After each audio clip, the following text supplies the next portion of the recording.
Coming up next on Arizona Horizons Journalists Roundtable, another Inspector General's report finds problems with the Phoenix VA hospital, and the Department of Child Safety rejects recommendations from a state audit. The Journalists Roundtable is next on Arizona Horizon. Arizona Horizon is made possible by contributions from the Friends of Arizona PBS, members of your PBS station. Thank you. Good evening and welcome to Arizona Horizons Journalists Roundtable. I'm Ted Simons. Joining us tonight, Mary Jo Pitzel of the Arizona Republic, Howard Fisher from Capital Media Services, and Luigi Del Puerto of the Arizona Capital Times.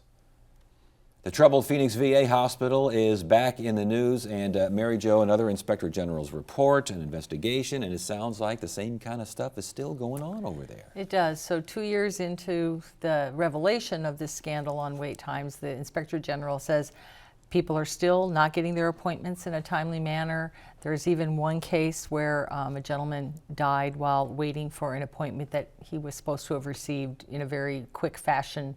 It didn't happen. He died. Then they point out that there are other missed appointments or not yet scheduled appointments that could have led to serious complications. And that's the key. If you actually add up the number of people who died while awaiting care, I mean, there was one incident which was guy was clearly scheduled.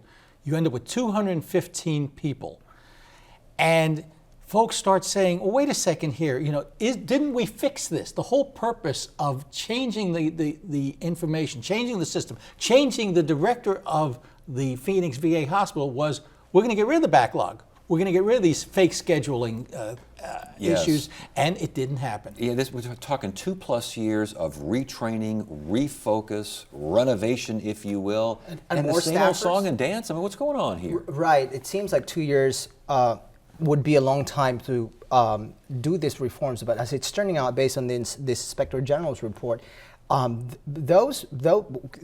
we are not able to fully implement those reforms, and as a result, we are seeing these problems. In fact, the Inspector General said that there's this concept of consults where you basically see a doctor, go to your lab, get the lab test, etc., and that has increased from 35,000 from 2 years ago to 38,000 open consults now. So the problem is not solved. And you have to wonder, they've churned through directors at the Phoenix VA as well. So you've got a change in leadership every really couple of months. How can you stay on a path towards change? And that gets to the other half of the question of we've got a new director. Well, some folks did a little looking at this new director, this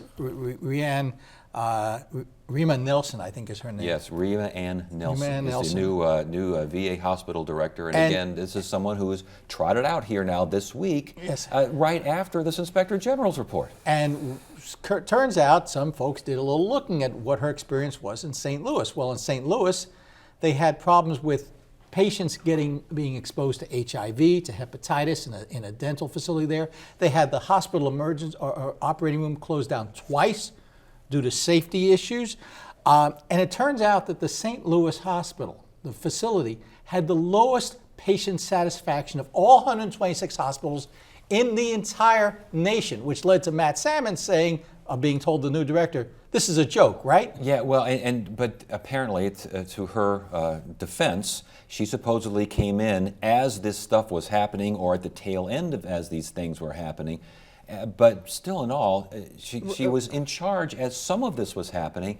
And Luigi? She was presumably also sent as a result of these incidents at the hospital over there, at the VA hospital over there. She was presumably as a result that she was sent to Manila in the Philippines to the only VA clinic that we have outside the country. And now she's back leading this very troubled hospital. And for many of our politicians, including Matt Salmon, including Kyrsten Sinema, that's just not acceptable. I mean, so basically we have trouble in St. Louis, so we're going to send you off to the Philippines. Right. And apparently, so I just found out this one, that we have a tiny clinic over there serving our veterans in the Philippines. And so really, as Mary Jo pointed out, this is a very troubled area. And now they have found somebody with some troubling history, if you will, and the optics is just not good. I was going to say, I mean, for a troubled facility, certainly there's someone, you would think there might be someone a little better qualified, wouldn't you? You would think it's a pretty big network and it's a pretty big country, and there's a lot of people with medical backgrounds and with administrative backgrounds. But it seems that they get in there, something goes wrong almost immediately, and they're out. And the VA has always maintained that they are making progress, that the reforms that they have made are in place, and they are making, if not full strides, at least they're getting to some of their goals, if not all of their goals. I And guess they've what- always maintained that. But of course, the problem is that you can't really be patient when you're dealing with patients, and especially this group of patients. My concern, I think a lot of folks have this concern, is that if she, as the VA directors and as the higher up the echelon say, came into St. Louis, saw the mess, fixed the mess, did a good job, why was she shipped off to the Philippines? Well, one can only have conjecture on this, but I would suggest that you ship somebody out of the country because you'd like to be them off the radar, and that's the issue. This comes back to what you were talking with Mary Jo about. You can't, in 126 hospitals nationwide, you couldn't find somebody else who's got a clean record who would come in and do some butt kicking. I mean, this has been an embarrassment to the administration, right up through the president, down through the VA director. And they had to know. We'd go check the St. Louis newspapers, find out about this woman, and what did they think? None of us would figure this out? Representative Salmon and Sinema both say they want the appointment block. You think it's going to happen? Well, the question becomes, who else do they have? Yeah. Well, apparently no one inside the country. I mean, maybe it's someone in Denmark. I don't know. So she'll be acting director for a while, then you'll get somebody else. Now, And the churn continues. Yeah. Yes. And that's the problem. At a certain point, you just put somebody in. You say, look, you have 24 months to turn this around, and if you don't, not only are we not going to shift you off to Manila, you're out. All right, so change obvious with the VA, very slow in coming. Change at the Child Safety Department here in Arizona is encouraged. And so audits are done to provide suggestions for that change. The director of the Child Safety Department, of course, takes those recommendations and does what? Rejects most of them. And in his defense, Director Greg McKay, didn't say these are bad recommendations. He's just saying they take us away from our core focus. We've got a lot of stuff to fix here, folks, and we've been focusing on getting rid of the backlog of cases. We've made big progress on that, but we've got to get rid of that so that our caseworkers aren't so overworked. And we need to find, do a better job of finding homes for foster kids. And so all this other stuff might be well and good, but it's frankly a distraction except for from the what fact we're doing. that it's directly related. Caseworkers not showing up in court, caseworkers not showing up for foster care review board to get these kids into permanent placements. Director McKay said, well, we're doing a lot of this already. He said, we're giving the courts and the judges the information they want in their template, yet Auditor General Debbie Davenport said, no, they're not.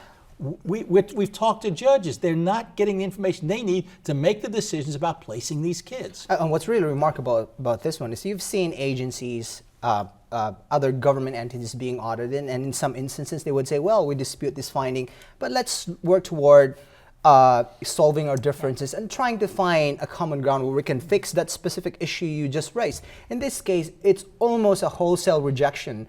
I think 11 out of 15 yeah. recommendations that Greg McKay said, no, we're not going to do that. Now, Mary Jo mentioned his defense, and he said, one criticism against this rejection, almost wholesale rejection of the suggestion is that, well, if you're not doing anything at the back end, you're solving the permanency problem, how is it going to solve the front end? And Greg McKay said, look, go to my office, look at the charts on my walls, and you'll see that we are focused on placing this foster kids into permanent homes. And in fact, he said, for the first time in 7 years, there are fewer kids that are entering the system that are going out, but still it's 18,000 kids that are in foster care. If it's so swell, then why aren't so many recommendations to make it better? You know what I'm saying? Well, I think from the agency's perspective, it's like, look, you know, we're going to do one or two things at a time. We can't do everything all at once. However, this didn't go over well with lawmakers who have, you know, the Auditor General reports to the state lawmakers, and they're like, well, you know, this is sort of troubling because, I mean, the most important thing is we get these, well, you know, keep kids safe and then get them into permanent homes. That's the agency's stated mission, and they're not accepting the recommendations that would get these kids into permanent homes. And it does, you know, they say, well, we don't see any evidence that, like, if a caseworker fails to show up, that it delays getting a kid into a home. And, you know, this is totally anecdotal, but I got an email today from somebody who was thinking about volunteering to be on one of these foster care review boards. That's an important step in the process, and she wanted to observe to see what happens, to see if it's worth her time to volunteer. And she sat there, and the caseworker didn't show up, and the notes from the caseworker were incomplete. So the review board member said, well, we're done for the day. But that's interesting. We can't move on. You brought that up, and I think McKay actually said there's no proof that better attendance in Correct. those sessions But you does can't a good do job it, for but permanency. the problem is you can't move the process along, which is exactly what Mary Jo's point is. You know, it's fine to say, well, you know, these are bureaucratic hearings, and look, I recognize auditors are designed to find problems, otherwise they'd be out of work. By the same token, this is part of a process, and it's nice to say, you know, we're trying to move kids out, but it's part of the legal process to run it through the judges, to run it through the foster care review board. So you can't say this doesn't matter. Right, and to your question, you know, why so many suggestions from the Auditor General? The answer is things are not well. They're not swell. Even Greg McKay acknowledges that the system is under duress, but he is saying the program that we have is working. We are cutting down the number of uninvestigated cases. We are doing some strides in reducing the number of people coming into foster care. That's his defense. But to your point about the Auditor General coming in to find problems, this is the case of First Things First. They tried to find problems, and they said They couldn't find no it. problem Yeah. here. Right. You know, but then again, you have caseworkers that are overburdened. I mean, we hear these reports all the time. The agency acknowledges that, and their focus has been, well, let's get rid of the old cases so that then they can focus on the newer cases. But in the meantime, you have kids who are not getting moved into a permanent home. And I will say that, you know, a lot of the improvements that DCS is talking about have happened since the governor's office, the Glean Transformation office from Governor Ducey's office has come into the agency and like taken up residence, and they're driving this show. But it ultimately comes down to the Ducey administration. You need money. If you have overworked caseworkers, if you have too many kids divided among too few caseworkers so that we can't show up at the foster care review board, we can't show up in court. Well, okay, Governor, are you interested in moving these kids? And he says he is, then find the resources for it. And you're absolutely right. It's a question of capacity. If too many cases, too few caseworkers. And so the question now becomes, what do lawmakers do about this report? In January or March, they start crafting the state budget for fiscal year 18. Do they then look at this report and add this to their growing frustration? We have seen how frustrated they are with DCS in the past, and then say, oh, you're asking for more money. What are we going to do about it? That's my question is, if they're going to ask for more money and you got suggestions here and people are saying, I think you may need to do this. Oh no, we're not going to do this. How can you ask for more money and say, by the way, we're not taking suggestions, let's just hand over the cash? Because they believe in their plan.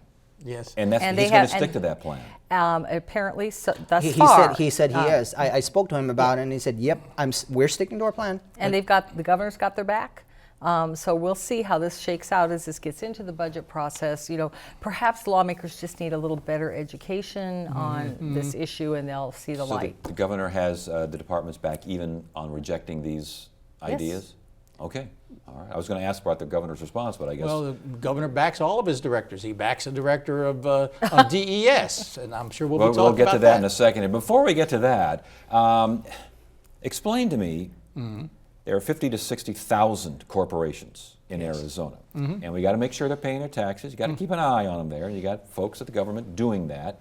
I heard this week that essentially no one is doing that. There are 4 people doing that, but that equates to just about no one. Well, let me see. 60,000 divided by 4, you're right. You were down to 0.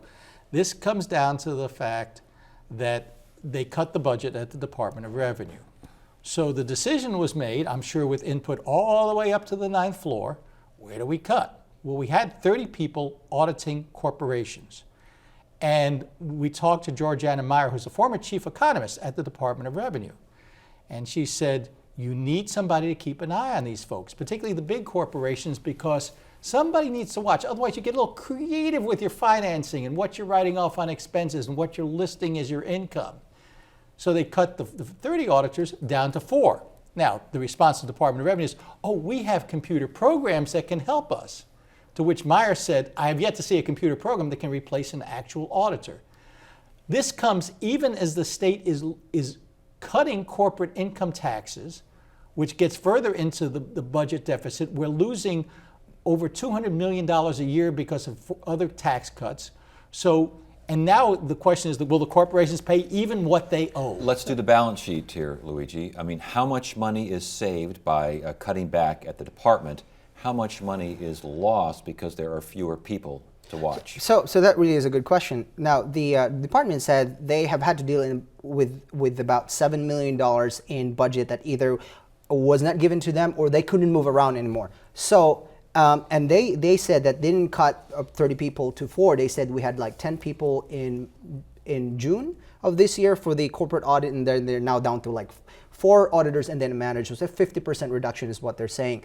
Now, to your question, what we know historically is that if you added collectors and if you added auditors, revenues go up. We know this because when we had the recession many years ago, we cut the Department of Revenue and they cut auditors and collectors, and then lawmakers said, well, let's get them back on the job. And so we hired 73 full-time collectors plus also contractors.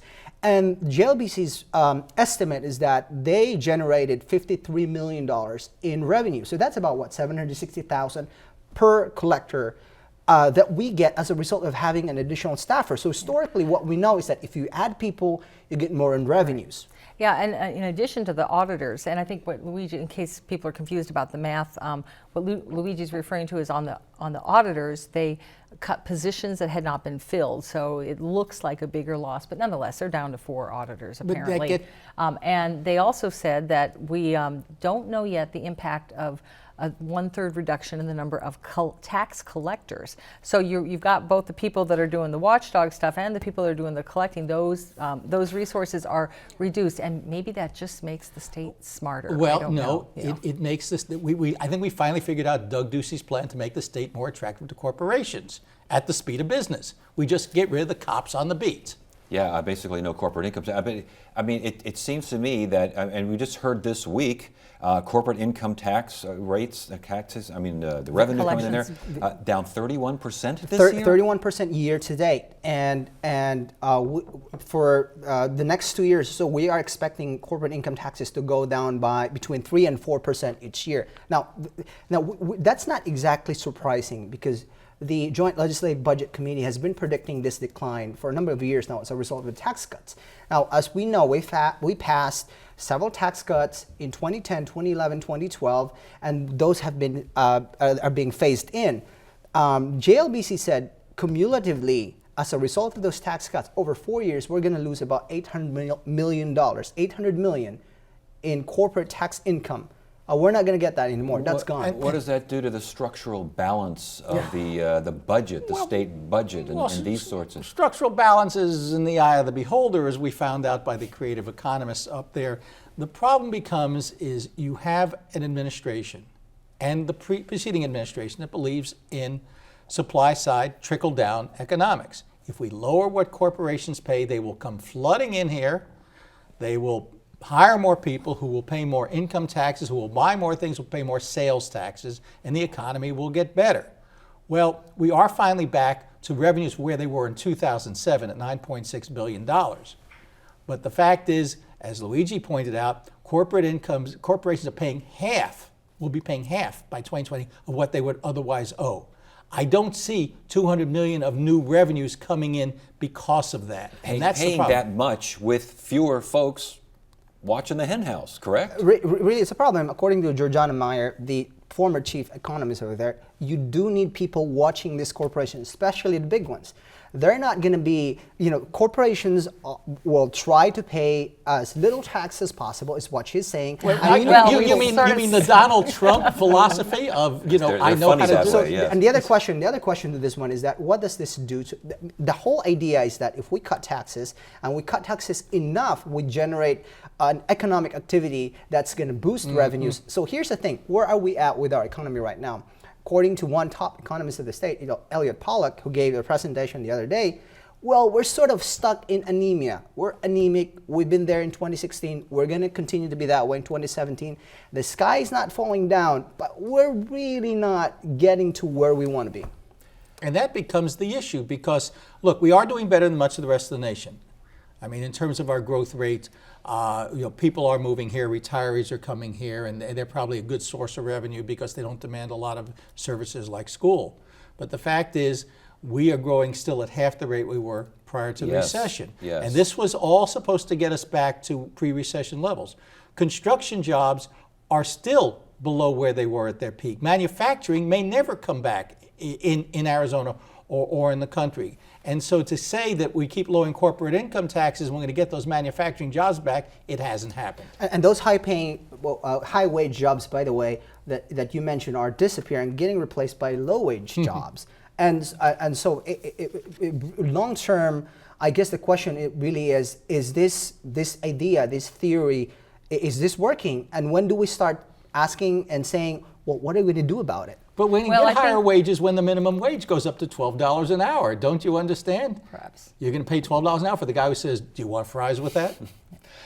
All right. I was just going to suggest that as you go into this next budget cycle and education's front and center in many people's minds, there's proposals out there that maybe to look for different sources of revenue for education, which would still allow the state to keep cutting the income tax. And ultimately that means it's still more money out of your pocket, but probably in the sales tax, there's a proposal out there to maybe tax your electricity use.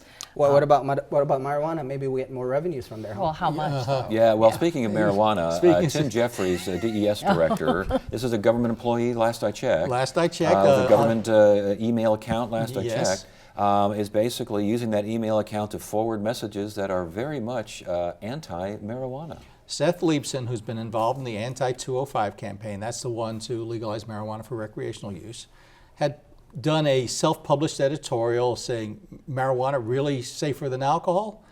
And the DES director said, well, gee, that's interesting. I'm going to pass this along for informational purposes to my several thousand employees using an email list that only I have access to, which is not a matter of public record. And then when asked by the pro-205 side to say, well, if this is so neutral, why don't you put out some of ours, all we've heard is silence. Yeah. Tim Jeffries is who we're talking about, an enthusiastic fellow, to be sure. I mean, Yes. Right. He's a populist guy, and depending on which side you're from, either he's very popular or not. But the thing about that email, it's not the fact that he used a state email to send the opinion from Seth, but the list of emails, presumably.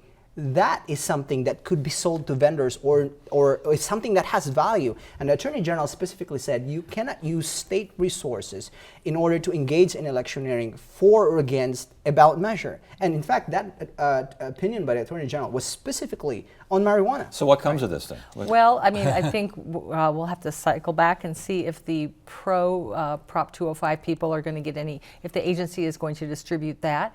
And then I see this escalating. We've got another ballot measure out there, minimum wage. Yeah. Geez, don't you think maybe that would be helpful for the DES employees who are working to better people's lots in life? Maybe they might want to read some of the arguments for a higher minimum wage. All right. Where does it stop? I guess we all need to be on the DES account to find out what exactly we should be doing as far as our vote is concerned. Yes, and of course we only find out by accident.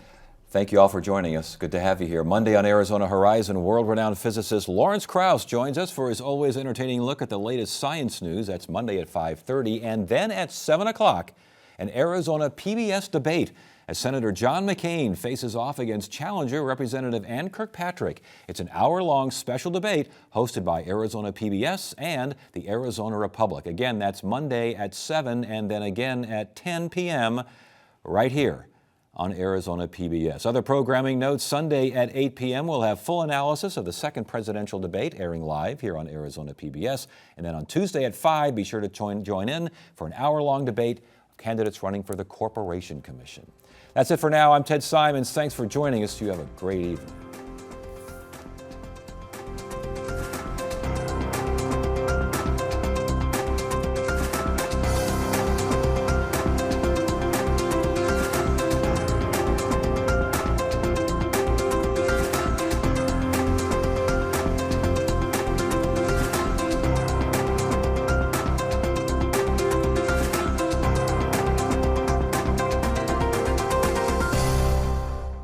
Arizona Horizon is made possible by contributions from the Friends of Arizona PBS, members of your PBS station.